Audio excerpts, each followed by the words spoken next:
Hi, the Model S is an incredible car. It was Tesla's first ever widely produced sedan, and it still today is an incredible staple in the electric vehicle market. It's come a long way since then, and Tesla has also come a long way in their Model S performance statistics and have a very impressive car today. If you're someone who likes tech, there's a good chance that you've probably thought about buying one at some point or another. There are a lot of YouTubers out there that own one, looking at you, MKBHD. There are some things you should be aware of before you buy a Model S Performance, and here we go. Number one, performance. Now, yes, this is a given, it's a performance car, but the Model S Performance is not like a normal performance car. In an electric vehicle, you're dealing with instant torque. So if you are coming from a vehicle that already has high performance or very fast 0 to 60 time, you're probably used to the lag time of a gas engine, not of a Tesla.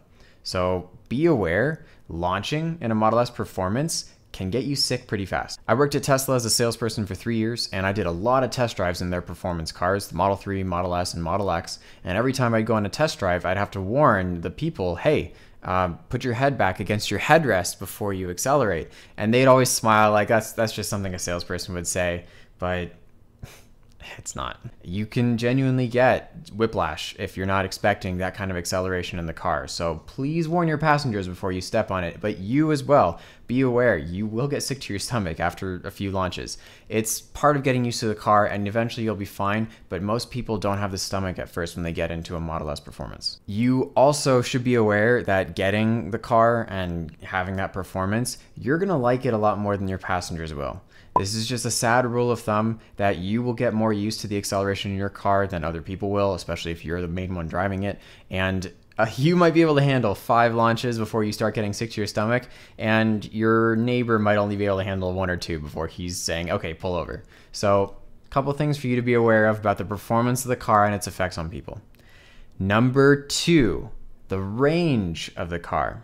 If you're enjoying this video so far, please consider giving me a follow. It boosts the ranking of this video and helps the YouTube algorithm recognize the content of this channel. In a Model S Performance, if you're driving in ludicrous mode and you're using the full power of the car, you're not going to get the same range that you're expecting. Now, EV enthusiasts will understand this, but if you're new to the Tesla world, then this is something that you really should be aware of. If the Model S Performance is currently rated as of Thursday, April 30th, 2020 at 348 miles on a full battery, but you have the car in ludicrous mode, you're not going to get 348 miles. The car's ludicrous mode is designed to warm up the battery and prepare it for peak performance, and also prime the motors so that you can stomp it and you can push that car to its limit, but it burns battery a lot faster. So another thing too, if you have the 21-inch wheels instead of the 19-inch wheels from the website, you're not rated at 348 miles, you're rated at 326 miles. So driving the car in ludicrous mode, you will burn through battery a lot faster. If you're going to go for a road trip, I recommend leaving the car in either chill mode or sport mode, which are 2 of the slower acceleration modes. Especially if you have passengers, you're gonna probably want chill mode. If your passengers are okay with some more acceleration, sport mode still gets you some pretty fast acceleration, but it won't burn through the battery nearly as fast. Number 3, size. Please consider subscribing. We are still a newer channel and we'd be very grateful for your support. The Model S is a large sedan, and people don't totally realize this until they get into one. If you're coming from a smaller vehicle like maybe a Porsche 911, then going into the Model S is going to be a very different driving experience for you. I cannot currently fit a Model S sedan into my garage. I have a Model 3 and I love it, and it fits great into my garage now. And I've had a few Model S's in my garage before, and I can close my garage door with about that much space. I certainly cannot open the trunk, but that would be something very stressful every time I would have to, get out of my car. So be aware, you'll probably want to look at the dimensions of the Model S and measure and make sure that it will fit in your garage before you pick it up. Some people do have smaller garages. Also, the Model S is wider.